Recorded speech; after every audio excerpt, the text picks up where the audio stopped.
Hi అండి, welcome back to my channel. నేను ఇవాళ మీకు పులిహోరకి ప్రిపేర్ చేసుకునే చట్నీ ఎలా ప్రిపేర్ చేసుకోవాలో చూపిస్తాను. సో దీనికోసం ఏమేమి ఇంగ్రీడియంట్స్ కావాలో చూపిస్తాను, చూసేయండి. ముందుగా అయితే కరివేపాకు తీసుకొని చక్కగా వాష్ చేసుకొని ఈ విధంగా ఒక బౌల్లో తీసి పెట్టుకున్నాను. అలానే నిమ్మరసం తీసి పక్కన పెట్టుకోండి. కొద్దిగా జీడిపప్పు, నెక్స్ట్ వేరుశనగపప్పు కొద్దిగా తీసుకుంటున్నాను. కొద్దిగా పచ్చిశనగపప్పు తీసుకోండి. మినపప్పు కొద్దిగా, జీలకర్ర తీసుకోవాలి. అలానే నెక్స్ట్ ఆవాలు తీసుకోవాలి. నేను ఇక్కడ ఎక్కువగా ప్రిపేర్ చేసుకుంటున్నాను కాబట్టి కాసిన్ని ఎక్కువే తీసుకుంటానండి క్వాంటిటీలో. అలానే 4-5 పచ్చిమిర్చి తీసుకోండి. కొద్దిగా ఎండుమిర్చి కూడా కావాలి. నేను 2 మిక్స్ చేసి వేస్తున్నాను, ఫ్లేవర్ అనేది బాగా ఉంటుంది. నెక్స్ట్ ఇంగువ తీసి పక్కన పెట్టుకోండి. ఇప్పుడు బాండీలో ఆయిల్ బాగా హీట్ చేసేసుకుందామండి. ఆయిల్ ఒక 4-5 టేబుల్ స్పూన్లు ఆయిల్ వేస్తున్నాను. నేను కేజీకి సరిపడా రసం అనేది ప్రిపేర్ చేస్తున్నాను. సో కేజీ రైస్కి సరిపడా రసం ప్రిపేర్ చేసుకుంటున్నాను. ఇందులో ఆవాలు బాగా వేసేసాను. ఆవాలు వేసుకున్న తర్వాత ఇవి కాస్త చిటపటలాడిన తర్వాత కొద్దిగా వేగాయి అనిపించినప్పుడు మాత్రమే నెక్స్ట్ జీలకర్ర వేసుకోవాలండి.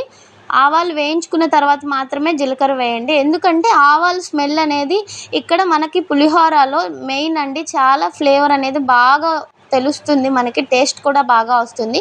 ఈ జీలకర్ర కూడా వేగిపోయింది అన్నప్పుడు పచ్చిమిర్చి చీలికలు వేస్తున్నాను.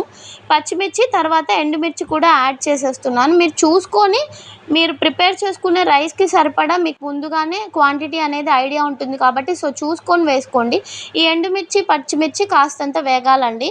ఇలా కొద్దిగా బాగా వేగిన తర్వాత ఈ పైనే ఉన్న ఎండుమిర్చి పచ్చిమిర్చిని మాత్రమే తీసుకొని ఒక బౌల్లో వేసేసుకుందాం. ఎందుకంటే ఆయిల్ కాగుతున్నప్పుడే మనము నెక్స్ట్ ప్రాసెస్ చేయాలి.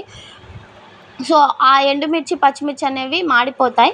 సో ఇదే ఆయిల్లో నెక్స్ట్ పచ్చిశనగపప్పు వేసానండి. ఇవి కొద్దిగా వేగిన తర్వాత ఇందులోకి ఇప్పుడు వేరుశనగ గుళ్ళు వేస్తున్నాను. ఈ వేరుశనగపప్పు వేసేసాక ఒకసారి అంతా మిక్స్ చేసేసుకుందాం. పచ్చిశనగపప్పు వేగడానికి ఒక 2 మినిట్స్ పడుతుంది కదా. తర్వాతే నేను వేరుశనగపప్పు వేసాను. వేరుశనగపప్పు కూడా వేగిన తర్వాత మినప్పప్పు వేసాను. సో ఫైనల్లో వేయాలండి జీడిపప్పు. జీడిపప్పు అనేది కేవలం 2 నిమిషాల్లో మాత్రమే వేగిపోతుంది, మాడిపోతుంది కాబట్టి ఫైనల్లో వేస్తున్నాను. ఇప్పుడు ఈ పప్పులన్నీ వేగిపోయాయి కదా. ఇప్పుడు ఈ టైంలో జీడిపప్పు అనేది యాడ్ చేసేస్తున్నాను. వేసుకొని ఒక 2 నిమిషాలు ఇలా అంతా మిక్స్ చేసుకుంటే మనకి చక్కగా జీడిపప్పు అన్ని పప్పులు అనేవి బాగా వేగిపోతాయి. ఇలా అంతా మిక్స్ చేసేసుకున్న తర్వాత ఇప్పుడు ఫ్లేమ్ అనేది లోలో పెట్టేసుకోండి. ఎందుకంటే ఇప్పుడు పసుపు యాడ్ చేస్తున్నాము. సో పసుపు యాడ్ చేసేటప్పుడు మంట హైలో ఉంటే మనకి మాడిపోతుంది.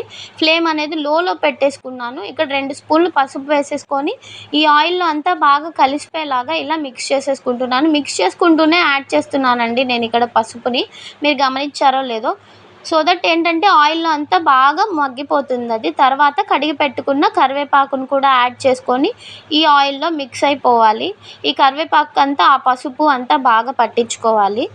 ఇప్పుడు ఒక 2 నిమిషాలు ఇందులో మగ్గించుకున్నాం కదా. ఈ టైంలో ఇంగువ వేస్తున్నాను. మీరు చూసుకొని వేసుకోండి. ఇంగువ అనేది మెయిన్ ఇంగ్రీడియంట్. ఇక్కడ ఇంగువ వేసేసాం కదా. ఒకసారి 2 నిమిషాలు బాగా మిక్స్ చేసేసుకొని తర్వాత నేను 20 నిమ్మకాయలు తీసుకొని స్క్వీజ్ చేసుకున్న రసం అండి ఇది ఇందులో యాడ్ చేస్తున్నాను. ఒకవేళ మీ దగ్గర నిమ్మకాయ రసం లేదనుకోండి, చింతపండు రసం కూడా యాడ్ చేసుకోవచ్చు. వాటర్ ఎక్కువగా పోయకుండా చింతపండుని బాగా నానబెట్టుకొని గుజ్జుగా తీసుకొని ఆ గుజ్జుని యాడ్ చేసుకోవచ్చు. ఒకసారి అంతా మిక్స్ చేసేసుకొని మనం పక్కన తీసి పెట్టుకున్న ఎండుమిర్చి పచ్చిమిర్చిని వేసేసి ఇక్కడ ఈ రసం అంతా పట్టించుకోవాలి. ఈ ఎండుమిర్చికి ఒక 2-3 నిమిషాలు కనుక ఉడికించుకున్నారంటే అక్కడ మనం వేసిన ఎండుమిర్చికి అంతా ఆ నిమ్మరసం అనేది బాగా పడుతుంది. మనము ప్రిపేర్ చేసుకున్న తర్వాత అన్నంలో ఈ ఎండుమిర్చిని కూడా నంచుకోవచ్చండి, చాలా టేస్టీగా ఉంటాయి. ఫైనల్లో రుచికి సరిపడా ఉప్పు వేసేసుకొని ఒక 2-3 నిమిషాలు లో ఫ్లేమ్లోనే ఉడికించుకున్న తర్వాత ఫ్లేమ్ ఆఫ్ చేసేయండి. చక్కగా మీకు పులిహోర చట్నీ అంటాం దీన్ని ప్రిపేర్ అయిపోతుంది. మీరు ఫ్రీజర్లో ఇది చల్లారిన తర్వాత పెట్టుకోవచ్చండి. 15 రోజుల వరకు స్టోర్ అయి ఉంటుంది. మీరు ఎప్పుడు కావాలంటే అప్పుడు వేడి వేడి అన్నంలోకి కొద్దిగా వేసుకొని కలుపుకున్నారంటే మనకి అప్పటికప్పుడు డెలీషియస్గా మనకి పులిహోర అనేది ప్రిపేర్ అయిపోతుంది. లెమన్ రైస్ అంటే ఇష్టం ఉండని వాళ్ళు ఎవరు ఉండరు. మనకి పులిహోర ప్రిపేర్ చేసుకోవడానికి రసం అయితే రెడీ అయిపోయింది కదా. ఇప్పుడు వేడి అన్నంలోకి మనం ప్రిపేర్ చేసి పెట్టుకున్న ఈ చట్నీని కలుపుకుంటూ ప్రిపేర్ చేసుకోవడమే అండి. నేను ఇక్కడ కేజీ రైస్ తీసుకున్నాను. ఇందులోకి నేను ప్రిపేర్ చేసిన దాంట్లో హాఫ్ అమౌంట్ వేసేసుకొని కలుపుకున్నాను. చూడండి, కమ్మని పులిహోర రెడీ అయిపోయింది. ఎవరికి ఇష్టం ఉందో కామెంట్ చేయండి, అలానే లైక్ చేయండి. అండ్ నా ఛానల్ని ఇప్పుడే చూస్తున్నట్లయితే తప్పకుండా సబ్స్క్రైబ్ చేసుకోండి.